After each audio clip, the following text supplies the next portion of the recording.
신종 바이러스가 퍼지고 난 이후 한국을 제일 멀리했던 두 나라를 정하자면 일본과 베트남을 뽑을 수 있습니다.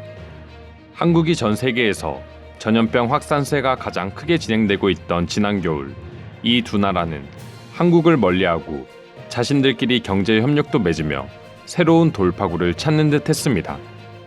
일본이야 원래부터 그런 심성을 가진 걸 알고 있었으니 넘어간다고 치더라도 지금까지 한국에게 수많은 경제적 원조를 받고 있는 베트남은 도저히 이해하기 힘든 모습이었습니다.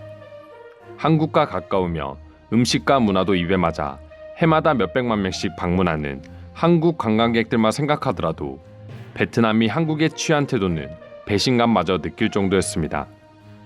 그리고 베트남은 한국이 아닌 일본에게 진단키트 및 구호물품을 요청했고 일본과 협력하여 진단키트를 개발하겠다고까지 발표했습니다.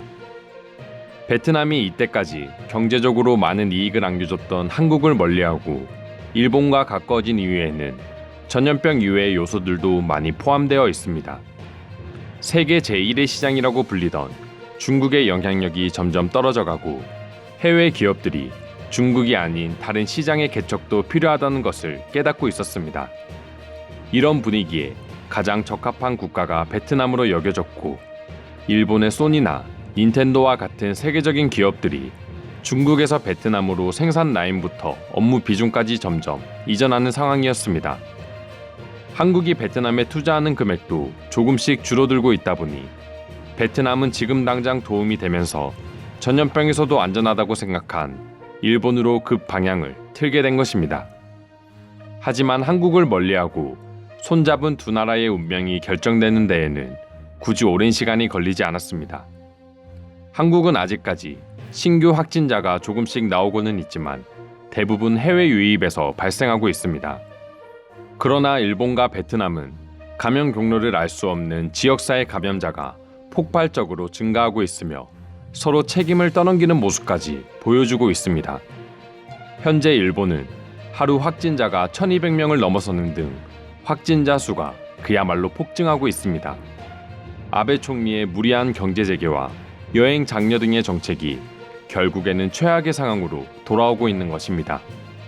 일본 정부의 주장을 따르자면 결국 여행을 장려하면서 외출 자제도 요청하고 있는 것인데 일본에서 나오고 있는 비판처럼 가속 페달과 브레이크를 동시에 밟는 조치와 다를 게 없는 상황입니다.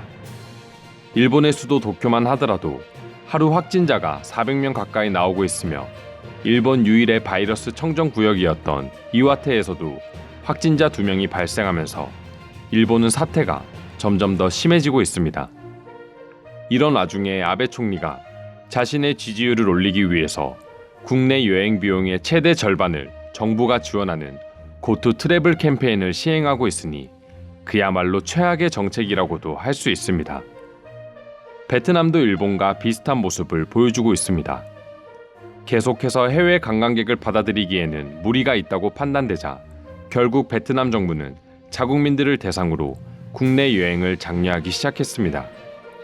하지만 최근 자신들의 주장으로 지역사회 감염자 99일 연속 0명을 주장하던 베트남은 다낭에서 100일 만에 신규 확진자가 나온 데 이어 호치민에서도 계속해서 확진자가 나오자 결국 다시 도시를 폐쇄하기 시작했습니다.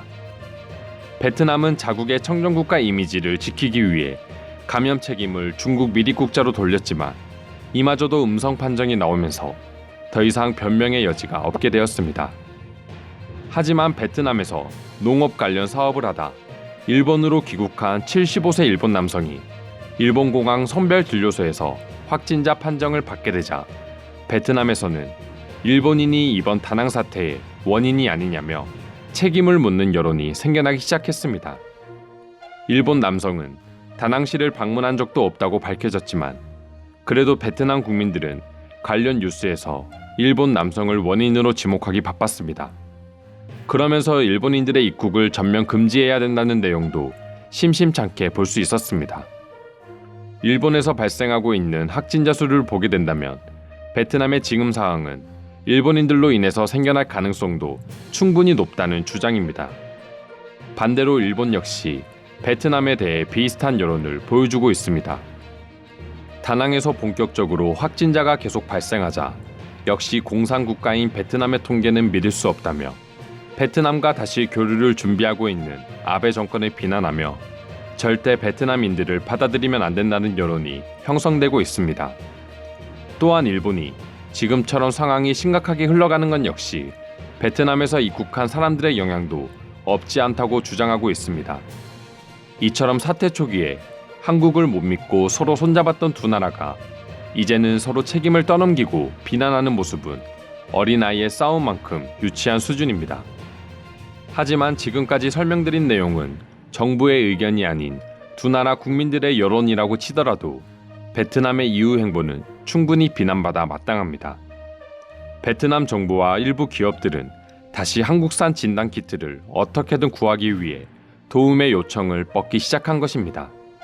지난달 22일 미래가치연구소는 베트남 내 국제공항을 대상으로 진단키트를 공급하기로 계약했다고 밝혔습니다. 베트남에 있는 공항 입국장 및 출국장에서 한국산 진단키트로 선별 진료가 이루어지는 것입니다.